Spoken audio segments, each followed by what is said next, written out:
नमस्कार, रेशूज किचनमध्ये आपल्या सर्वांचे खूप खूप मनापासून स्वागत। आज आपण चाळणीत पुरी ठेवून अशी एक सोपी पद्धत पाहणार आहोत, तर त्यासाठी व्हिडिओ अगदी शेवटपर्यंत पहा। चला तर मग सुरुवात करूया। त्यासाठी इथे एक भांडं घ्यायचं व यामध्ये आता 1.5 वाटी पाणी ओतायचं। आता हे पाणी गरम करण्यासाठी हे भांडं आपण गॅसवर ठेवूया। यानंतर आता इथे एक ताट घ्यायचं व यामध्ये आता 2 वाटी गव्हाचं पीठ घ्यायचं।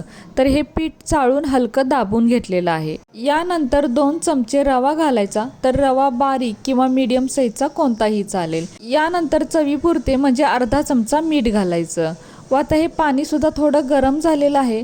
तर हे पाणी अगदी उकळी आणायचं नाही, अगदी हाताला सोसवेल इतकं गरम ठेवायचं आहे, किंवा पाणी इथे कोमट वापरलं तरीही चालेल। आता भांडं खूप गरम आहे म्हणून मी पकडीने पकडलेलं आहे, पण पाणी मात्र हाताला सोसवेल असंच आहे।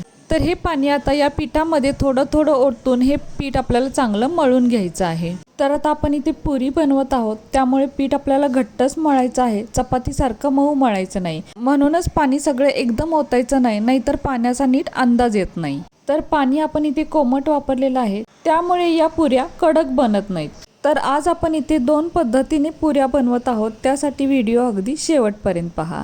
तर इथे हे पीठ पहा आपलं मळून झालेलं आहे आणि थोडंसं घट्टच मळलेलं आहे। तर हे पहा, आता यामध्ये आपण रवा घातलेला आहे। तर रवा चांगला फुलण्यासाठी व पीठ चांगलं मुरण्यासाठी यावरती झाकण ठेवून एक 10 मिनिटासाठी आपण असंच बाजूला ठेवून देऊयात। व यानंतर इथे एक भांडं घ्यायचं, तर मी पातेलं घेतलेलं आहे व यामध्ये आता थोडंसं पाणी ओतायचं। तर मी इथे 1.5 ग्लास पाणी ओतलेलं आहे। आता या पाण्याला उकळी आणण्यासाठी हे भांडं आपण गॅसवर ठेवूया। आता एक 10 मिनिटानंतर आपण हे पीठ पाहूया। तर हे पहा, सुरुवातीपेक्षा घट्ट झालेला आहे आणि रवा सुद्धा छान फुललेला आहे।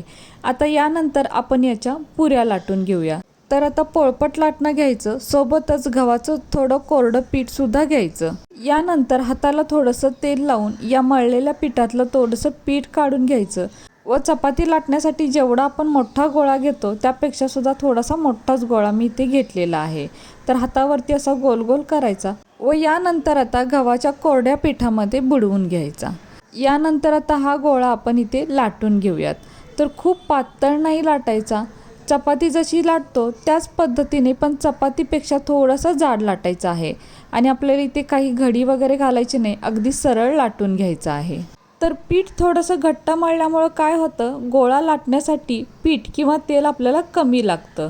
तर इथे आपल्याला हा गोळा चपातीपेक्षा अगदी किंचितच जाड लाटायचा आहे, खूप सुद्धा जाड ठेवायचा नाही। तर इथे मी हा गोळा आता लाटून घेतलेला आहे आणि हे पहा, चपातीपेक्षा अगदी किंचितच जाड ठेवलेला आहे। शिवाय इथे मी पिठाचा जास्त वापर सुद्धा केलेला नाही, फक्त सुरुवातीलाच कोरड्या पिठामध्ये बुडवून घेतला होता तितकंच पीठ इथं वापरलेलं आहे। आता आपण याच्या पुऱ्या काढून घेऊयात। त्यासाठी घरातील अशी वाटी किंवा पेल्याचा सुद्धा आपण वापर करू शकतो, किंवा छोट्या डब्याचं टोपण किंवा छोटा डब्बा जरी वापरला तरीही चालेल। आता इथे मी पेल्याने या पुऱ्या काढून घेते। तर इथे एक एक पुरी लाटत बसण्यापेक्षा या पद्धतीने पुऱ्या अगदी झटपट होतात। एका वेळेस 5 ते 6 पुऱ्या अगदी आरामात तयार होतात। तर हे पहा, बघता बघता इथे पुऱ्या तयार सुद्धा झाल्या। आता यानंतर इकडे जे आपण पाणी गरम करत ठेवलं होतं त्याला सुद्धा उकळी आलेली आहे।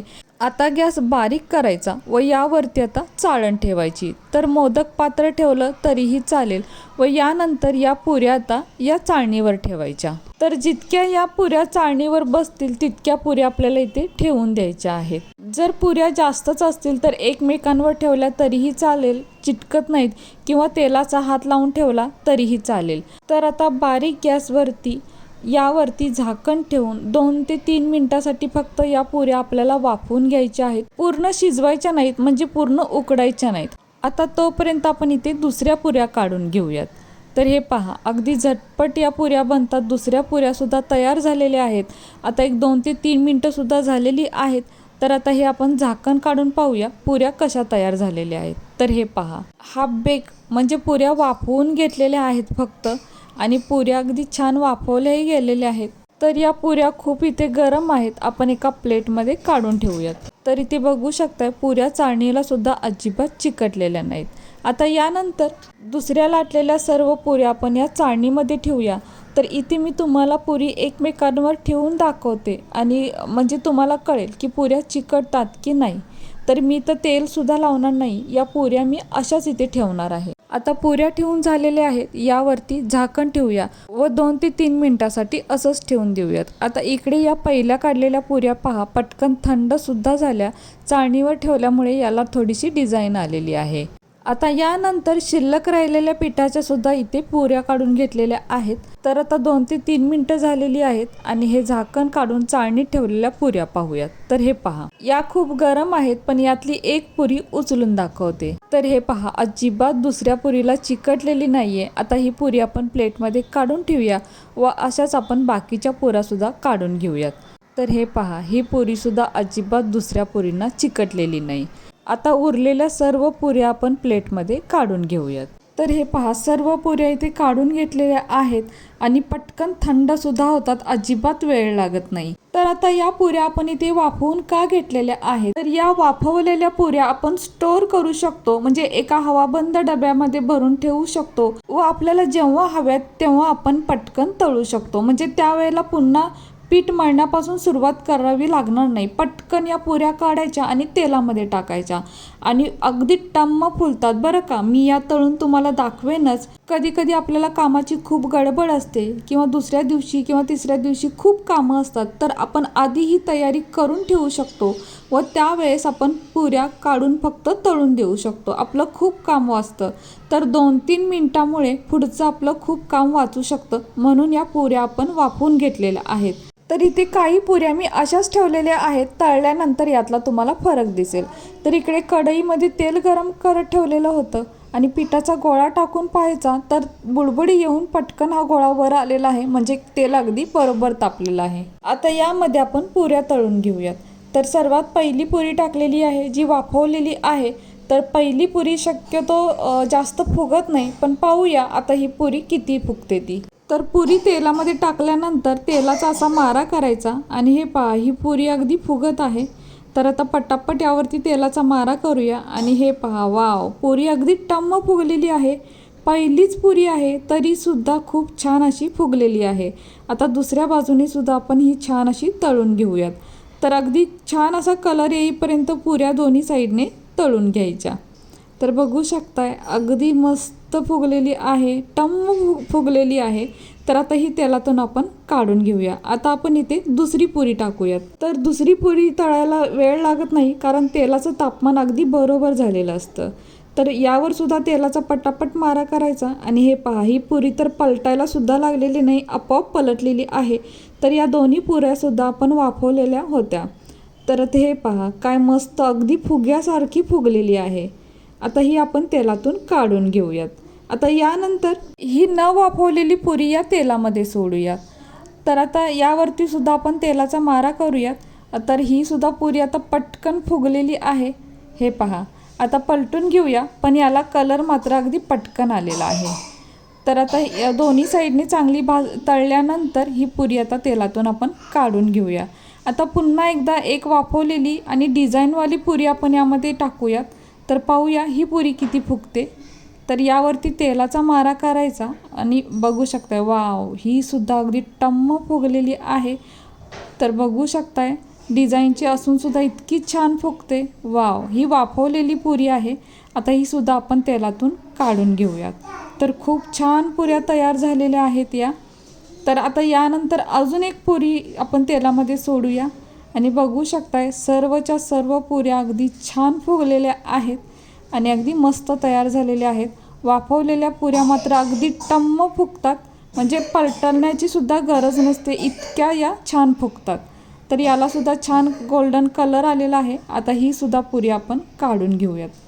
तर आता इथे पुऱ्या पहा आपल्या तळून झालेल्या आहेत.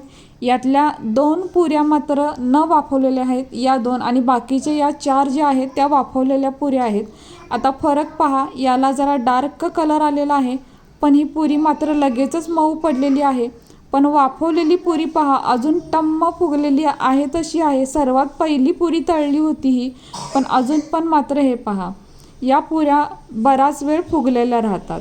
हे पहा, तसेच वाफवलेल्या पुऱ्या ह्या अजिबात तेलकट नाही आहेत, अगदी हाताला अजिबात तेल लागत नाहीत. पण न वाफवलेल्या पुऱ्या अगदी थोड्याशा तेलकट आहेत, म्हणजे थोडेसंच याला तेल आहे. तर बघू शकताय अशा या मस्त पुऱ्या तयार होतात। ही वाफवलेल्या पुऱ्या पहा अजिबात अजूनही चपटी झालेले नाहीयेत। तर खूप छान या पुऱ्या तयार होतात, तुम्ही एकदा नक्की करून पहा। वाफवलेल्या पुऱ्या आपण हवाबंद डब्यामध्ये भरून किंवा झिपलॉकच्या पिशवीमध्ये भरून फ्रीजमध्ये स्टोअर करू शकतो व जेव्हा आपल्याला हव्या आहेत त्यावेळेला फक्त तेलातून तळून काढायच्या आहेत व खूप छान अजिबात तेलकट न होणाऱ्या व लवकर चपट्या न होणाऱ्या पुऱ्या, अगदी टम्म फुगणाऱ्या पुऱ्या बनतात। तर दोन्ही पद्धतीने पुऱ्या इथे बनवून दाखवलेल्या आहेत। तुम्हाला कोणती पद्धत आवडली मला कमेंट करून आवर्जून सांगा। तर इथे मी थोड्याच पुऱ्या तळलेल्या आहेत, बाकीच्या पुऱ्या ह्या पहा अगदी मस्त तयार झालेल्या आहेत। आता या मी हवाबंद डब्यामध्ये ठेवून फ्रीजमध्ये ठेवू शकतो व जेव्हा मला हवे आहेत तेव्हा फक्त तेलामध्ये तळून या मला फक्त खायच्या आहेत। तर आहे ना, ही सुद्धा आयडिया खूप छान आहे। तुम्हाला कशी वाटली? कमी वेळेत आणि कमी साहित्यात पौष्टिक अशा या पुऱ्या आपण बनवलेल्या आहेत। तर कशी वाटली तुम्हाला ही आजची रेसिपी जर तुम्हाला आवडली असेल तर आपल्या माणसांसोबत नक्कीच शेअर करा। आणि हो, व्हिडिओ जर तुम्हाला आवडला असेल तर प्लीज आपल्या या व्हिडिओला एक लाईक नक्कीच करा। नवीन असाल तर चॅनलला सबस्क्राईब करा, सोबत बेल आयकॉन प्रेस करा, म्हणजेच मी बनवलेले असेच नवनवीन रेसिपी सर्वात आधी तुम्हाला मिळतील। आता पुन्हा भेटू अशाच एका नवीन रेसिपीसोबत।